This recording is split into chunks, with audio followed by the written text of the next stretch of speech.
Czy masz odwagę powiedzieć żono? I stałem tam, gdzie stało ZOMO. Cześć, witajcie ponownie. Dzisiaj poniedziałek, 9 maja 2022 i witam Was na omawiamy sobie dzisiaj maturę rozszerzoną z języka angielskiego. Będzie ciekawie. Wcześniej nie widziałem arkusza. Arkusze pojawiły się dosłownie 14 minut temu, bo jeszcze 14, więc nie przeglądałem, nie wiem, więc może się czuć tak samo jak Wy o godzinie 9, kiedy się egzamin zaczął. No to zaczynamy. Idziemy od razu sobie, pomijamy listening i jesteśmy na stronie 4. Pomijamy listening, ponieważ niestety nie mam dostępu do nagrań listeningu w tej chwili, a gdybym czekał, aż mi zostanie udostępniony, trwałoby to niestety za długo. A chcę po prostu z Wami się podzielić moją opinią, jak należy rozwiązać te zadania zamknięte, w jaki sposób ja bym napisał wypracowanie i zobaczymy, co będzie dalej. Zadanie 4. Przeczytaj tekst, który został podzielony na 3 części AC oraz pytania dotyczące 4.1.4.4. Do każdego pytania dopasuj właściwą część tekstu. Wpisz rozwiązania do tabeli. Uwaga, jedna część tekstu pasuje do 2 pytań. No tu mamy pytanie tak. In which paragraph does the author? Proszę, link the origin of the dollar sign to a certain geographical landmark. Powiązał obraz znaku dolara do obszarów geograficznych. Point to a non-English origin of the word dollar. Skojarzył nieanglojęzyczne znaczenie słowa dolara. Express regret that the roots of the US dollar sign are difficult to trace. Opisał, że pochodzenie znaku graficznego dolara jest trudne do znalezienia. Znaczy, ciężko znaleźć przyczynę, że on wygląda, ten znak jak wygląda. Compare the value of one currency to another. Porównał wartość jednej waluty do innej. The curious origins of the dollar. Dziwne pochodzenie dolara. The dollar has a site in history. In 1520, the Kingdom of Bohemia began making coins using silver from mine in Jezyk. Logically, the coin was called the Jezyk, shortened to thaler. The name found its way into other languages, for example, daler in Dutch, and it was the Dutch coin that, thanks to booming international trade, made its way to Dutch New Netherland colony. It's noteworthy that the modern pronunciation of dollar is remarkably close to 17th century Dutch pronunciation of daler. Unfortunately, there is no straightforward answer to the question of how the dollar sign originated. Czy tutaj mamy, że historia dolara jest bardzo ekscytująca. W roku 1520 Królestwo Bohemii zaczęło robić monety z srebra pochodzącego z kopalni w Youngadults. Logiczne jest, że wtedy moneta będzie nazywana Youngadults, skrócone do thaler. Nazwy, które znajdują się też w innych językach, na przykład daler w flamandzkim. Dutch to jest język flamandzki, niderlandzki. And it was the Dutch coin that, thanks to booming international trade, made its way to Dutch New Netherland colony. Czyli, że poprzez wielki boom na handel międzynarodowy właśnie duński daler powędrował do nowych duńskich kolonii.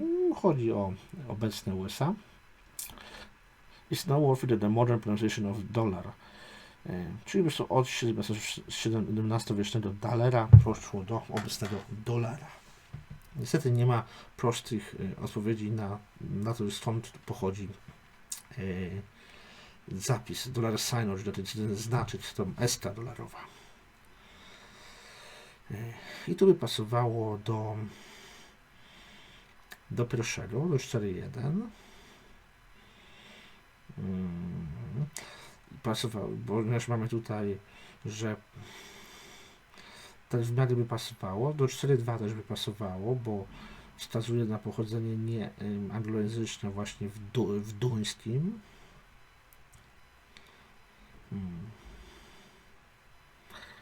Ale to jeszcze bym się zastanowił. Ponieważ może inaczej będzie. Zobaczmy B i C. B. One theory is that the dollar sign comes from a pillars of Hercules, as an ancient Greek used to call the two rocks on the entrance of the Strait of Gibraltar. When King Ferdinand II of Aragon claimed the Strait of Gibraltar in 1492, he ordered the production of coins showing the pillars of Hercules wrapped in a banner. When the Spanish colonized America, the coins traveled with them, and so the pillars of Hercules became a symbol of the New World. In the 18th and 19th century, they also appeared on a Spanish dollar known as the peso. This showed two columns with a ribbon wrapped around them in an S shape. The similarity to American dollar sign seems obvious. No i tutaj mamy, że jedna teoria mówi, że tutaj chodzi o dwie kolumny z tym takim oplotem i to mamy tutaj właśnie, że jeszcze z czasów króla Ferdynanda II, Aragonu, kiedy tam podbijał Gibraltar, tam właśnie są różne tutaj teorie o znaku.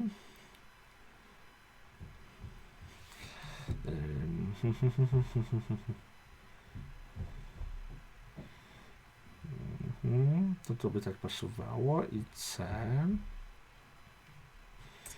Zobaczmy w C. Another widely accepted theory also involves the Spanish currency, and it goes like this. In the colonies, trade between Spanish Americans and English Americans was lively, and the Spanish peso was a legal currency in the US until 1857. The word peso was often abbreviated with the initial P with an S beside. Gradually the P merged with an S, then the P lost its curve, leaving the vertical line in the center of the S. A peso was more or less worth $1 American dollar, since both were in a circulation simultaneously. The sign might have been transferred. No, mamy, że właśnie pochodzenie hiszpańskie tego znaku. Mamy o wartości jednego peso równego jednemu dolarowi i że właśnie litery P i S połączone dały symbol. Czyli do 4,4 będzie pasowało C, niewątpliwie. Tutaj teraz mamy wątpliwości, bo A można byłoby połączyć albo do 4,1,4,2, albo do 4,2,4,3. Ja bym jednak 4,1 połączył z B, natomiast A połączył z 4,2 i 4,3, mimo że czytając najpierw pierwszy fragment, wydawałoby się, że 4,1 i 4,2 będzie bardziej pasowało. Jednak na podstawie głębszej analizy uważam, że A będzie pasowało do 4,2, 4,3, B do 4,1 i C do 4,4.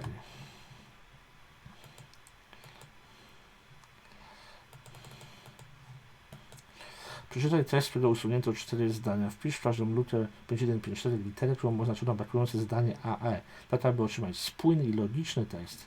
Uwaga, jedno zdanie zostało podane dodatkowo i nie pasuje do żadnej luki. Zobaczmy sobie najpierw te zdania, tak z ciekawości. Pierwsze to jest When no one claimed it, Mackenzie proudly put it in a plaque at the restaurant entrance. Mackenzie was enthusiastic about the new dish, but both he and his chef felt that they needed to make it distinctly their own. C. The chef strongly opposed the idea because he disapproved of making changes to recipes and had to come with that. People clearly loved it, so owners of other restaurants fully decided this to serve as well. E. To convert the property into a restaurant, a number of essential changes had to be made. No i zobaczmy sobie tekst.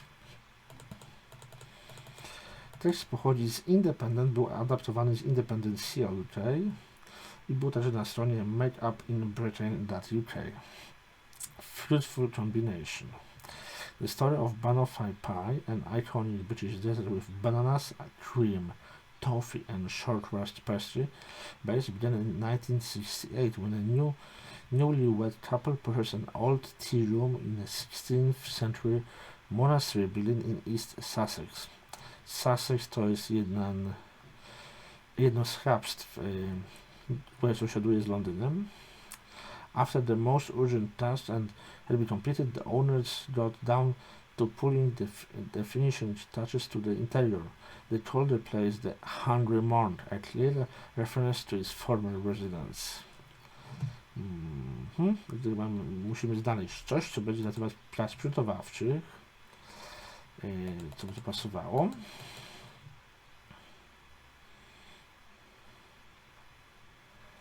To convert the property into restaurant, a number of essential changes had to be made. Aby przerobić nieruchomość w restaurację, duża ilość niezbędnych zmian musi być wykonana, czyli dużo rzeczy trzeba zmienić, żeby móc to przerobić na restaurację, czyli już mamy. Możemy odkreślić.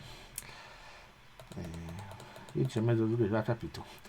In 1971, Nigel Mackenzie, the owner, decided a new dessert was essential on their menu. At that time, Ian Downing, the head chef, had just returned from America, so he suggested a recipe that he had brought back from his trip: Blum's toffee pie. A few experiments with adding apples or oranges proved to be disappointing, but Mackenzie would not give up, and he suggested using bananas, which was a stroke of genius. Now it was a time to invent the name. Having tested a few ideas, the duo finally opted the bananoffee, a combination of the words denoting the main ingredients of the dessert, bananas and toffee. I teraz tutaj musimy mieć na temat ich prac dotyczących receptury, która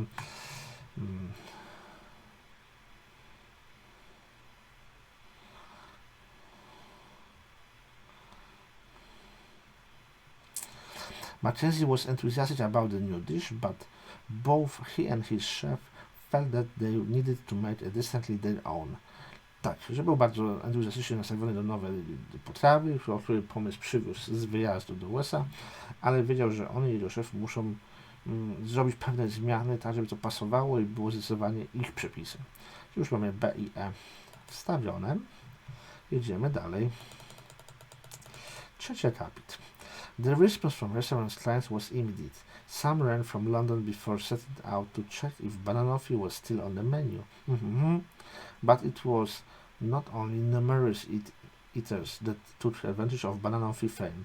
Supermarkets also sold their own variants, which truly appealed to the creators. Meanwhile, the recipe for Junior's banoffee appeared in a cookbook, and later the dessert gained its own entry in the Oxford English Dictionary. Czyli, że był bardzo szybki odzew klientów na tą zmianę. Nawet ludzie z Londynu byli zainteresowani, czy banoffee, czyli właśnie wynalazek bananowo-toffee jest ciągle w menu.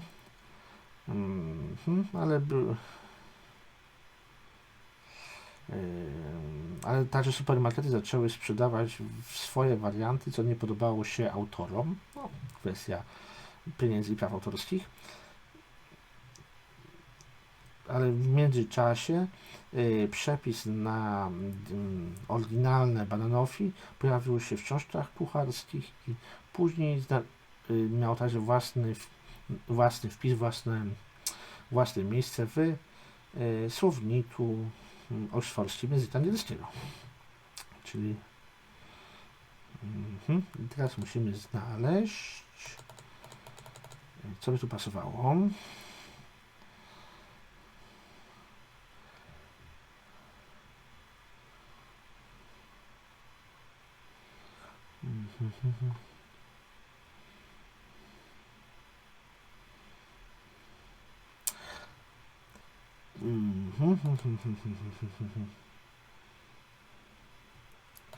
Tutaj bym dał odpowiedź D.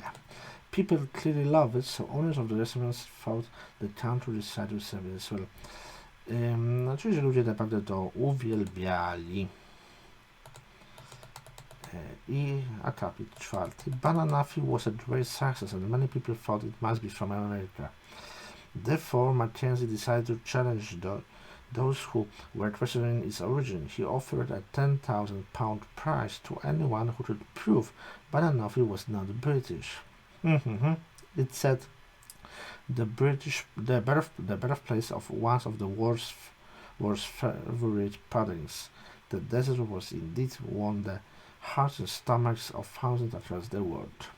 I co by tu pasowało najbardziej? Pisało nam to Ayia.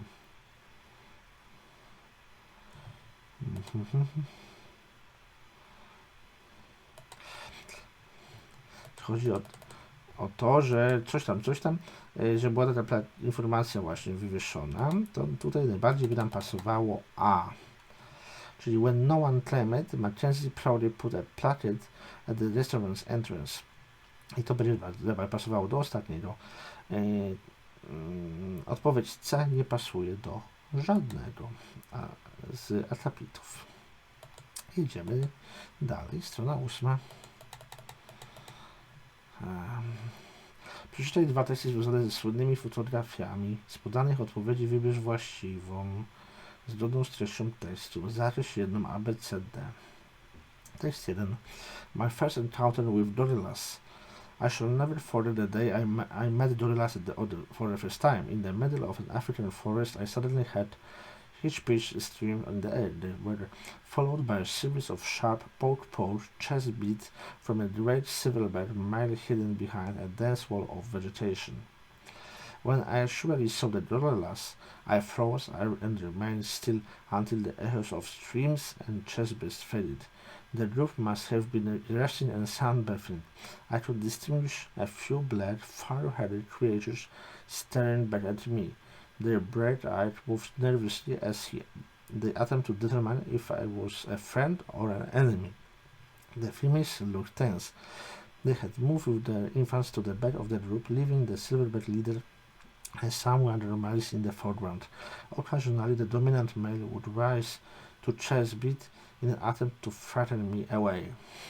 Dobrze, że kiedy pierwszy raz spotkał goryla, to było w afrykańskim lesie, że nagle niespodziewany sposób zobaczył taką grupę goryli, że chciały wybadać, czy on jest przyjacielem, czy wrogiem, żeńskiem,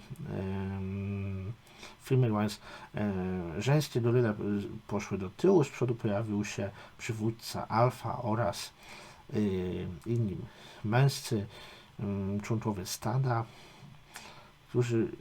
i wtedy ten właśnie dominant male, czyli przywódca alfa, próbował go przestraszyć. I desperately wanted to take a photo of them, so I decided to climb a tree. Not one of my better talents. Że chciał zrobić zdjęcie, chciał wejść na drzewo, ale nie był tego talentem.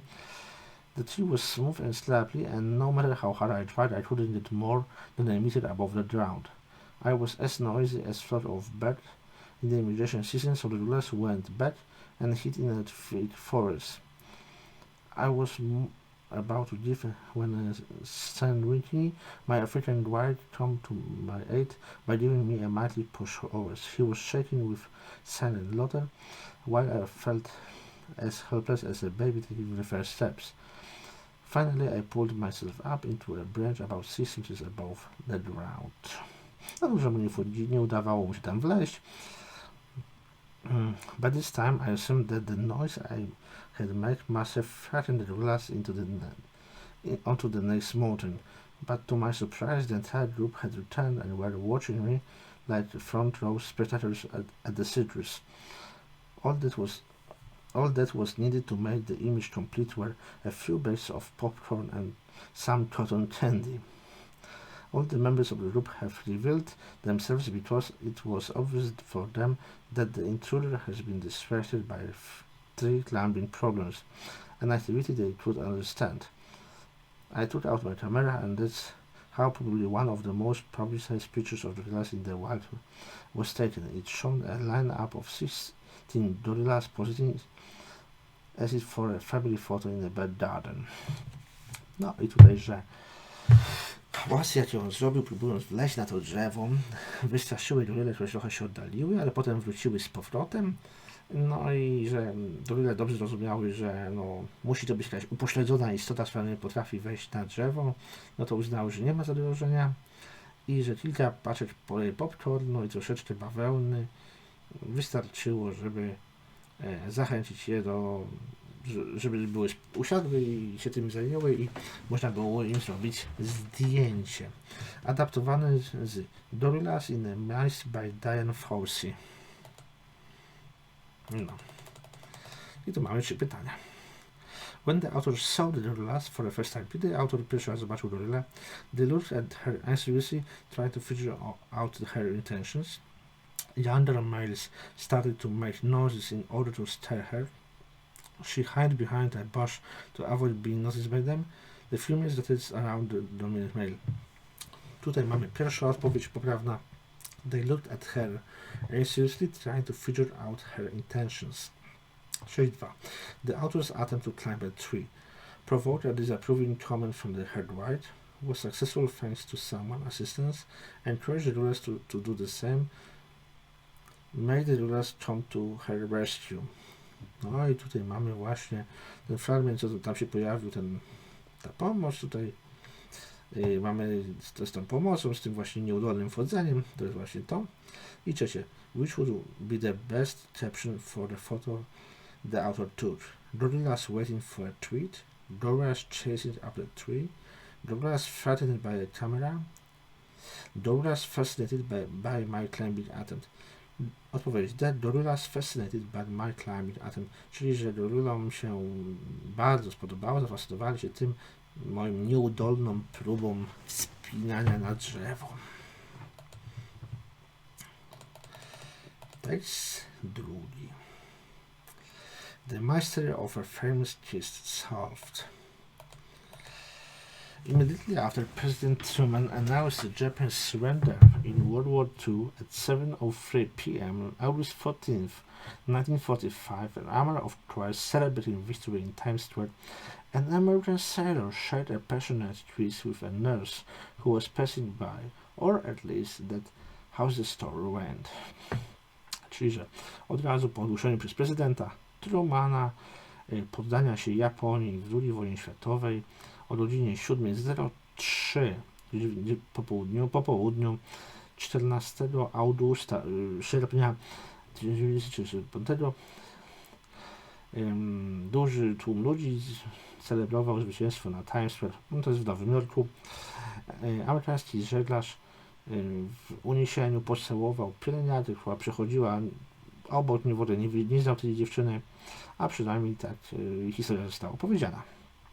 In fact, as reported by New York Times in 2010, Alfred Eisenstadt's famous photo that kiss might have been taken hours earlier. Gloria Ballard, who was in the Times Square that day, claimed that she had seen the pair who were in a photographed kiss. However, in her 80s, when interviewed by New York Times, she said that she had returned home on August 14 by dusk. As her house was 40 miles from Times Square, a long train ride away, she can't have been in New York Times as late as 7 p.m. Jednak się okazało, że słynna fotografia z całującą się parą została wykonana wcześniej, ponieważ właśnie ta dziewczyna, która w 2010 roku już miała 80 lat,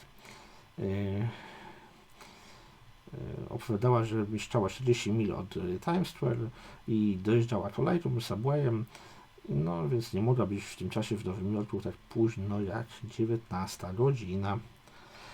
There were also some other doubts as to the circumstances in which the photo was taken. No, są pewne inne wątpliwości co do okoliczności, w jakich było zdjęcie zrobione.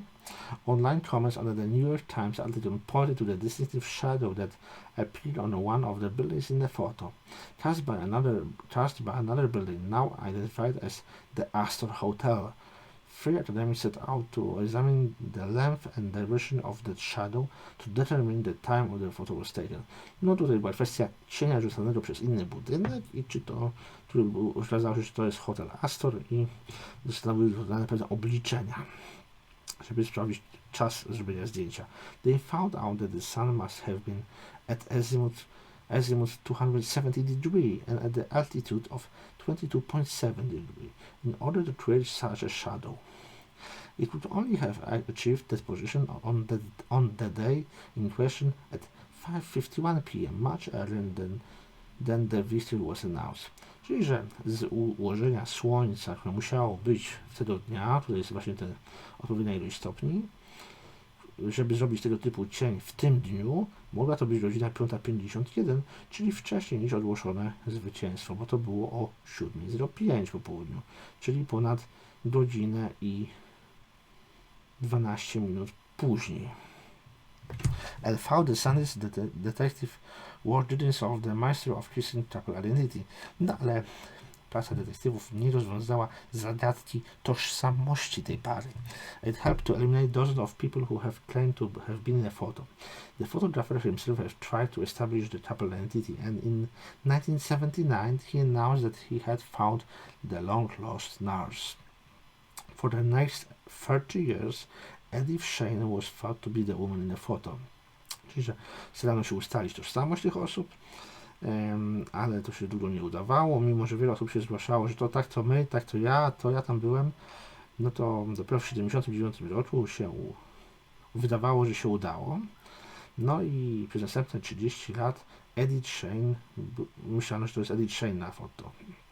But Eisenstadt's attempts to determine the sailor's identity failed, ale nie udało się ustalić tożsamości żeglarza. It was Lawrence Ayia and George Rossi who provided ultimate proof of identity of the couple in the book The Kissing Sailor. They identified the man in the photo as George Mendoza and excluded Edith Shane as the nurse he kissed. Ustalono później, że to był George Mendoza tym żeglarzem, a Edith Shane nie była tą dziewczyną. They concluded without any doubt that the woman was Greta Zimmer, a dental assistant from Queens. To była Greta Zimmer, asystentka dentysty z Queens, dzielnica Nowego Jorku.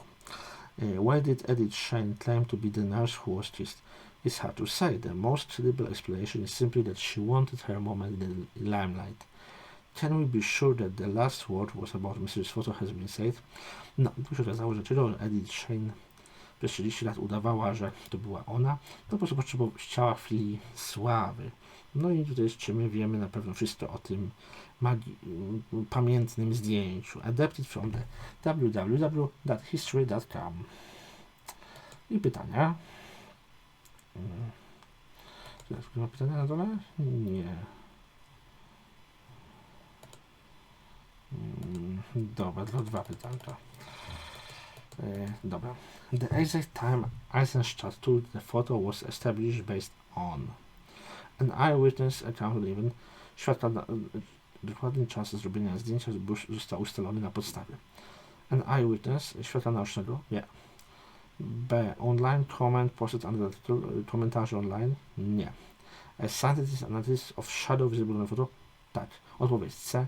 Naukowym analizom cienia widocznego na zdjęciu. 6.5. Which of the following is stated in the text as an opinion and not a fact?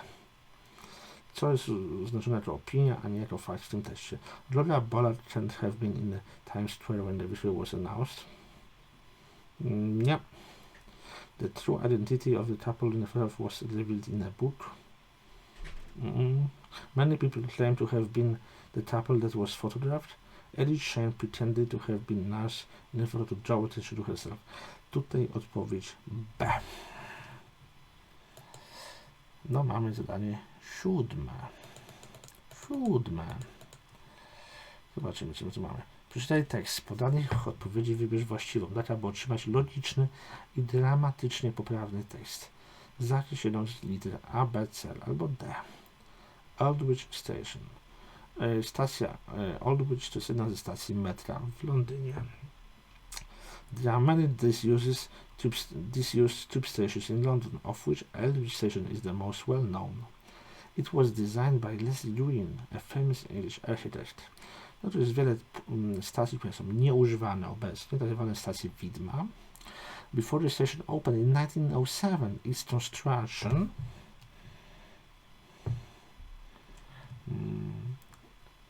construction had taken 2 years.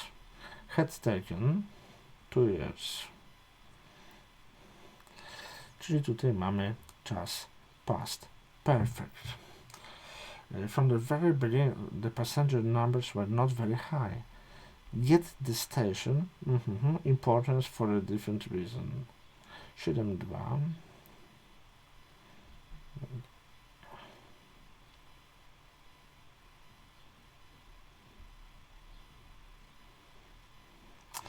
Gained, to odpowiedź C.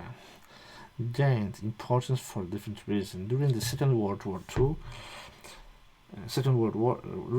World War, its platform was used as an emergency storage for museums, treasures, and as raid shelter. Że w trakcie wojny nie było dużo pasażerów, ale w trakcie II wojny światowej były inne zastosowanie miała i to było miejsce do magazynowania dzieł z muzeum, a także schron. After the war, the original of the station was restored. The original function, odpowiedź B. The original function of the station was restored, but low passenger numbers led to its closure in 1994. Czyli, że została oryginalna funkcja stacji przywrócona, ale mała ilość pasażerów doprowadziła do jej zamknięcia w 1994 roku. Now it is a site of historic significance, and because of this the London Transport Museum organized sightseeing tours there. Teraz to jest miejsce pamiątkowe i Muzeum Transportu Londyńskiego prowadzi wycieczki po tym miejscu. The station plays one more role. It has become a popular filming location. Observant film audience can recognize the station in productions such as The Petrol Games or Attainment. It is worth mentioning that some of the posters on its platform are not old, but are made old for film producers, but are made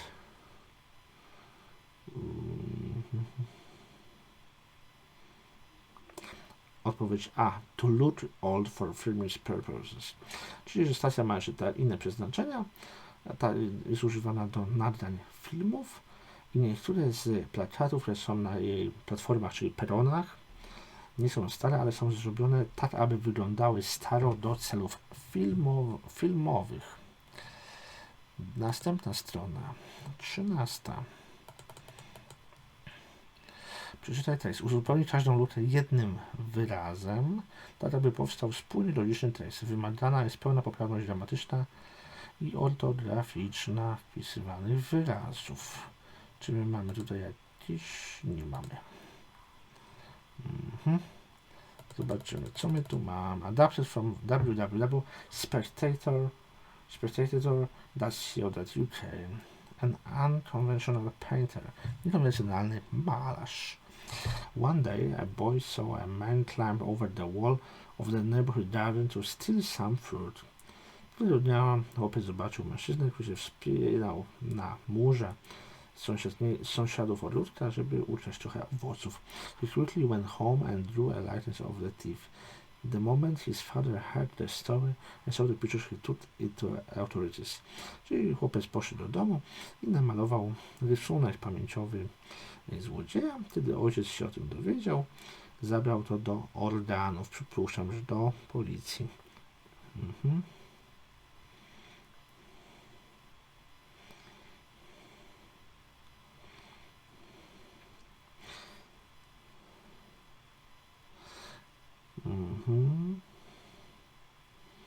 It found out that to be very useful since the thief was soon tough. Nie.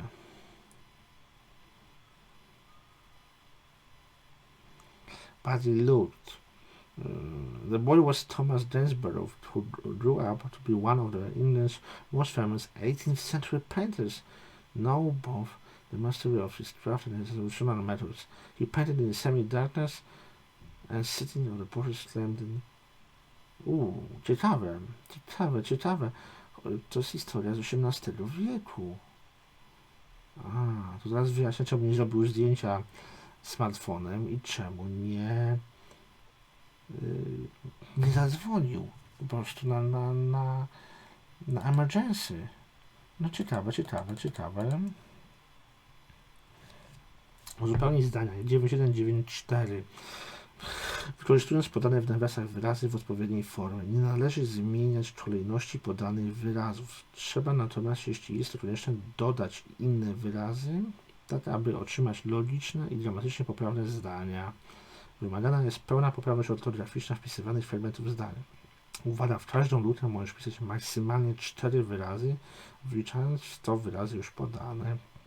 Unfortunately, the accident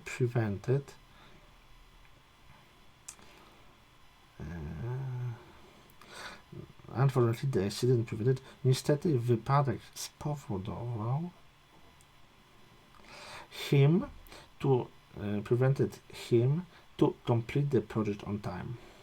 Prevented him, czyli tutaj zmieniamy właśnie formę z he na him i dodajemy to complete the project on time. 9.2. Would you mind parcel of the three? I will take the 2 smaller ones. Would you mind to carry? Czyli mamy tutaj z 3, ona weźmie 2 mniejsze. Would you mind to carry the biggest parcel of the three? To carry the biggest parcel of the three. Czy mógłbyś ponieść największą walizę, parcel paczkę z tych 3, a wezmę 2 mniejsze. Czyli to carry the biggest. 9.3.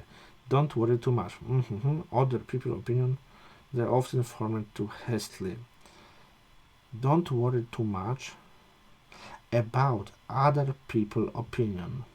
They're often formed too hastily. Czyli nie przejmuj się za bardzo opinią innych ludzi, są często formułowane zbyt pochopnie.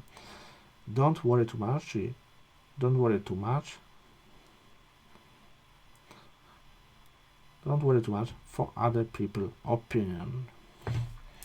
9.4. People who attend the meeting be unable to download the file yesterday because of the poor internet connection. The people who attended the meeting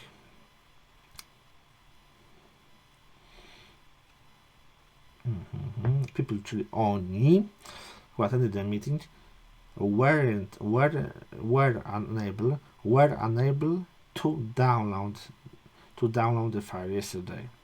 Czyli tutaj mamy już właśnie kwestię przeszłości. People who attended the meeting, ludzie, którzy przyszli na spotkanie, nie mogli ściągnąć plitu wczoraj, ponieważ było słabe połączenie internetowe. Were unable to download. Strona 15. No i mamy ostatnie, mamy wypracowanie. Na pewno bardzo Was ciekawi, w jaki sposób ja bym to napisał, nie? No to może nie będę pisał, ale Wam to po prostu powiem, co tutaj bym zrobił. Wypowiedź się na jeden z poniższych tematów. Wypowiedź powinna zawierać od 200 do 250 wyrazów i spełniać wszystkie wymogi typowe dla formy wskazanej w poleceniu. Zaznacz temat wybrany przez Ciebie, zakreślając jego numer. W kółeczku. Dodałem przypisem mój. 1. Niektórzy rodzice dają nastolatkom kieszonkowe ze względów za wykonywanie obowiązków domowych. Napisz rozprawkę, w której przedstawisz dobre i złe strony takiego rozwiązania.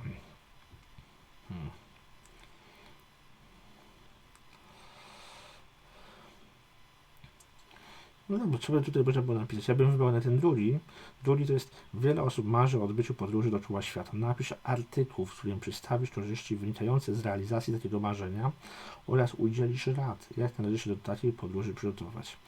Czyli w pierwszym to by było o tych hajsie za obowiązki domowe.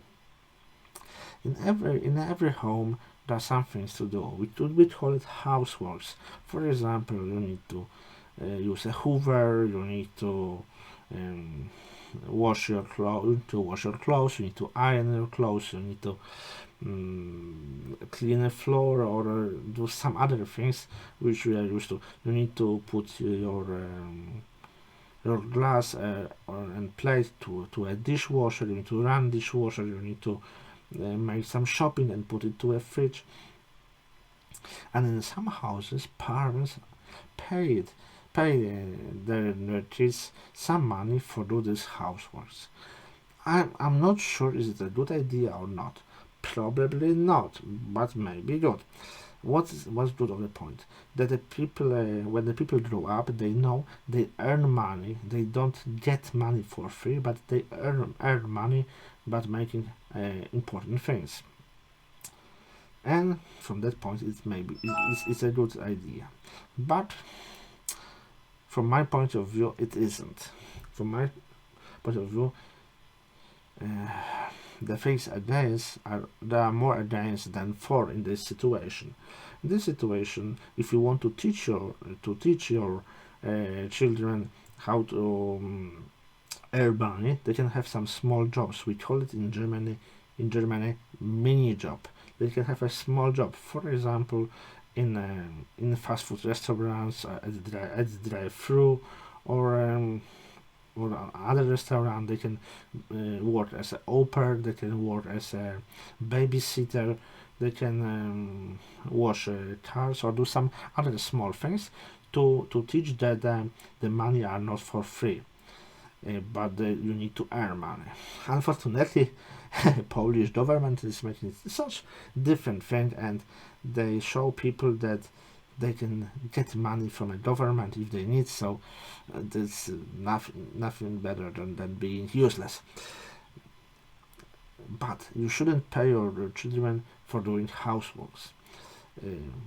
When you live with a few people like mom, dad, children, in one home, in one apartment, you should make some things, and you should do it for free, because you are a member of family, and as a member of family you should help other members of family with their problems, but also you should make some households together with them without expecting money.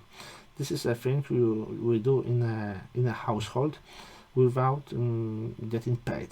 We do it just for our good, that we want to have a cleaner clothes, that we want to have ironed clothes, that we want to have a clean dishes, so we need to use dishwasher, that we don't want a lot of dust, so we use a hoover or a vacuum cleaner, but in British English we use the word hoover. And of course you can give your children some money, for example, for a vacation, for some other things, for equipment and tools they need for a school, for books, copybooks, other equipment, or you can give your children money for a diesel and for a petrol to the car. You can give some small cheap car them, so they will be able to go to school in a more comfortable way than a bus. But it's a thing what parents do, and it's a normal thing for the parents to do, to give something them children for free. That's a normal thing, but you can also teach them how to earn money by making some small work, as we call it, mini job. From my point of view, it's not the best idea to pay your own children to do housework. Of course, if you hire some neighborhood children to as an au pair or as a babysitter, you should pay them. You should pay them, but you shouldn't pay your own children. Natomiast drugie, travel around the world is a great idea, but it's really hard to do and hard to organize. What you will need to do if you want to make such travel, you need to think about the way of transport. Do you want to use a plane? Maybe you want to use a bike, car, motor house. Maybe you will want to use balloon or a ship, or maybe you will be a sailor. You will work as a sailor and you will travel around the world for your business. That's a different thing. Travel around the world as a hobby, as self-employed, or on a contract, for example, as a sailorman. If you want to be a sailor, okay, you can do it. But I think it's also a great idea to travel around the world as a tourist. Is also possible, but you will need few things to know before making this type of travel. First of all, you will need documents and equipment, and the main equipment for you.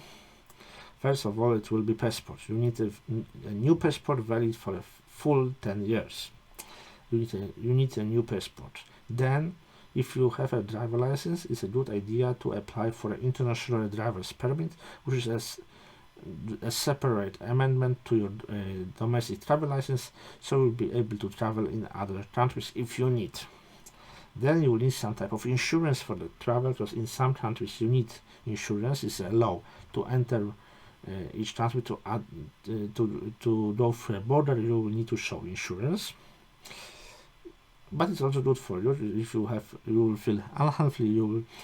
The insurance company will pay for your treatment at the local hospital or medical center. Then you need a visa for. In some countries to enter, you need also a visa, passport and a visa to enter this country.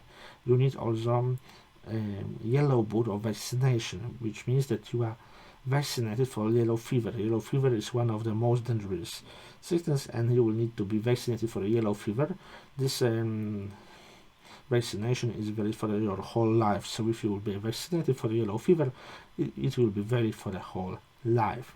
And then you will need in 2022 you will need a certificate that you are vaccinated for COVID-19, that you have 3 doses of vaccine. You have taken 3 doses of vaccine, which is really important, because in some countries you cannot go just with a PCR test or super fast test. You have to be vaccinated. So with COVID vaccination, it's not possible nowadays to travel around the world. Then you will need a phone, and I mean that you will need 2 phones. You will need one cell phone, one phone with your domestic card from a country of origin, and the second phone when you will put a SIM card from a country in which you are in. That's very important, because international roaming outside the European Union is really, really expensive, and it will be very hard to pay for internet access using the card from Europe if you are outside the EU. So you will need to buy a local SIM card to use internet in this country, because now without internet in a phone it's not possible to do anything. But when you will pay by your bank card, the bank can call you to authorize that you are in this country, that your card was not stolen. So, and they will call your local domestic numbers. So you need one phone with your with a SIM card from your country of origin, for example Poland or Germany, and you will need a second phone with a local SIM card in this country. Then you will need a bank account in Euro or USD. When you will put the money, and you will be able to use your debit card, because in most countries it's not possible to pay by cash in some place. So in some place the cash is useless, so you will need a card. So you will need to organize. You will need some backpack, and you will need some bags on a wheels. I mean trolley, some travel bag. You need some travel bags to go by plane. In each airline, there's a separate limit of the dimension of the weight, height of that luggage. So you will need to appropriate luggage. I think 2 travel bags on the wheels and 1 backpack. You will also need to organize what you want to see in each country around the world, because you will have not such a long time in each of these countries, or maybe you will have longer. It depends if you want to go in 1 year around the world, or you want to spend more or less time that travel around the world. But it's really important to know what you want to see in each country, so you have a plan for your travel. And it's also a good idea to have some friends with you. You can take some friends with you, or the other friends. Then it's also a good idea to have some camera. The time of analog cameras passed away a long time ago, and we don't even remember that old school analog camera. But now it's the best idea is to have full frame mirrorless camera like Sony A7 with you, so you'll be able to record some videos, make some photos and some memories.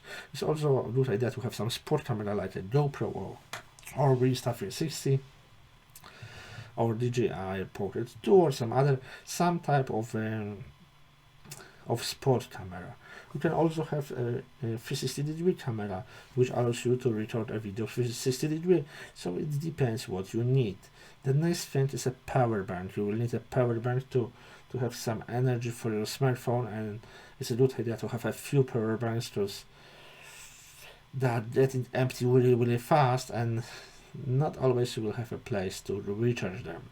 And you will need some laptop with you with a charger, so you'll be able to access internet to make some work, because nowadays when you can work remotely, you can be in any place in the world and work and earn money. If you have a job when you can work remotely, it's a great idea to do it, because working remotely makes travel more possible and easier. Then you will need some power adapters, because in places around the world you will need some important things, different plugs and different sockets of electricity, so you need to put your European socket to other standards, so you will need some travel adapter, but you can buy it at home or during travel, so it's not a good idea. And not everyone knows, but you will also need a VPN subscription. Not everyone knows that. And many people go to some place and they say, whoa, Facebook doesn't work, whoa, Instagram doesn't work, whoa, YouTube doesn't work. What the fuck is going on? And now the problem is that in some countries there are government regulations that it's not possible to use some Western websites like Google, like Facebook, like YouTube. And that's the biggest problem when you can't use Messenger, because you have all friends on Messenger, and you can't use Insta and YouTube, and you work on YouTube. That's a big problem for you if you're an influencer and you cannot access Western media. But it's in many countries. It's in Iran, it's in Oman, it's in Qatar, in China, in many places around the world. There are restrictions to access such websites, so you will need a VPN subscription. I cannot recommend you here which VPNs providers are the best one, but you need to know that when you travel abroad you will need a VPN subscription, and this day is one of the most necessary things, just after a passport and phone. Passport, phone, and VPN subscription, because without VPN subscription, for example, in some Islamic countries, you will be able to use only local websites, and it's not the best idea. And what's the reason to make this travel? You can see many places around the world. You can be like Magellan, like Federico Vespucci. You can see many places you wouldn't see in a normal day. It's this day when it's really easy and cheap to travel around the world. You just need to Google some information and you are able to go everywhere you can, and you can see many places our parents and grandparents weren't able to see in their whole life. You can see it in a month or a few years. It's a great idea to make a gap year after you will graduate from high school and before you will take studies on university. Maybe you will make a 1 year gap year. Make a 1 year gap year and go for a worldwide travel. It's one of the best idea you can do, because you will see many places, you will meet the people you wouldn't meet, and you will have such great adventure and experience you wouldn't have otherwise. No, słuchajcie, tak bym to powiedział i się rozpisał na temat numer 2 dotyczący podróży dookoła świata. Napiszcie mi w komentarzu, co o tym sądzicie, ponieważ jestem bardzo ciekawy, jak wam szły te wypracowania, bo tematy są naprawdę ciekawe, zwłaszcza ten drugi jest taki bardzo odkrywczy z punktu widzenia influencera, z punktu widzenia youtubera. Ten drugi temat jest niesamowicie zjawiskowy i niesamowicie ciekawy i jestem bardzo zainteresowany tym tematem. Ty co kobiety chciałbyś zniewolić, pozbawić chciałbyś niewolnej woli. Rządzie biskupie, do was to mówię, wstydzi się was dziś kraj. Nie płaczcie siostry, Uwierzcie w naszą wygraną w walce. Uwierzcie w to, że już niedługo piękniejszy będzie kraj.